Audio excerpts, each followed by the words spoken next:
back to Pachter Factor, fellow babies. This is Michael Pachter of YouTube and Patreon fame. And if you're a YouTube subscriber or a Patreon subscriber, you know what I was talking about. If you are neither of those, then you're getting this a week late, unless you figured out a way to link your Amazon Prime account to your Twitch Prime account. Pretty easy. There are instructions in the show description below.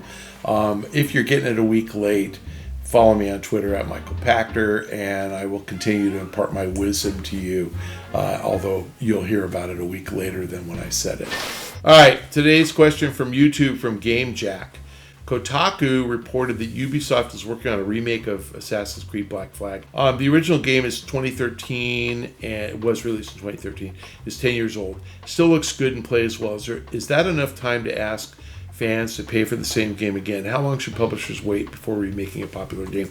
Good question. I think, I'm not positive about this, but Uncharted and the Halo remasters, the last version of those games, the Uncharted 4 and Halo 4, definitely was within 10 years. So, obviously Halo 1, the remaster of that was probably 15 or 18 years old. But it's been pretty consistent that studios have waited 15 years from the first release of the game, like Call of Duty Modern Warfare remaster. Dead Space, I think, was 2009. That remaster came out last year, so 2022. So it's been 13, 15 years before they bring back real classics. But I think that Assassin's Creed makes more sense doing it slightly earlier, solely because of Skull and Bones. And Black Flag, was the game where people spent a lot of time on sea battles and really enjoyed, battling the warships, whatever they're called, the pirate ships. So I think they're trying to generate kind of cross interest between the people who play Skull and Bones and have not played Assassin's Creed before, and the people who love Assassin's Creed, trying to remind them Skull and Bones is an extension of what was fun. So I just think it's a cash grab to make an extra, $100, $200 million. And a remaster is not that expensive. To upscale the art isn't going to kill them. So the good news is that Black Flag is a one-generation remaster. It's kind of easy, as opposed to Call of Duty was a two-generation remaster and Dead Space was a two. So I think this is an inexpensive way to test the market.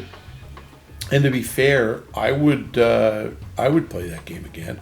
I thought it was fun, and that's one of the few Assassin's Creeds I didn't finish.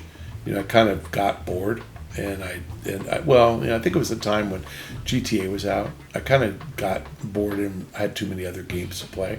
I moved on, so I think I would play it. I think I would go back and try to finish it. It's fun. And I haven't played Valhalla yet. Like, I'm behind on my Assassin's Creed games. But, yeah, I how long? 10 is the minimum. I think that's a good question. And 15 is probably right / getting a little too long. It doesn't make sense to remaster something that nobody remembers. So even if a game was great, if you let it get too stale, you kind of lose your audience. And I think that's one of the risks that Take-Two is taking by not making Midnight Club in so many years, or Max Payne in so many years, or L.A. Noire in so many years, or Bully or Manhunt. They have so many titles that are now 15 years old since the last one, that does anybody even remember playing Bully or Manhunt? Manhunt, I freaking love that game. It was hard and it was fun. But I think that you can hurt a franchise by letting it go too long. Splinter Cell is getting there. When's the last time we had a good Splinter Cell game? 10 years ago, 15 years ago. So, I think it's smart to keep the franchises fresh, to remaster, to keep people interested. And I think what EA did with Dead Space was smart, because I think they could now maybe come out with a Dead Space sequel, and people might actually buy it. Thanks for joining us on Pachter Factor on SIFTD.net. We hope you are watching as a Patreon patron or as a YouTube subscriber. If you are, you're getting it real time. We also encourage you to link your Amazon Prime and Twitch Prime accounts. We get paid a couple bucks a month that costs you nothing, so please remember to do so and re-up it every time you watch. The instructions are in our show description below. If you're doing none of those things because you're too lame, have no money, or you just don't care, follow me on Twitter at Michael Pachter. And you're too lame. If you're too lame to link your Prime account, you're too lame to follow me on Twitter, but I'll still be nice to you.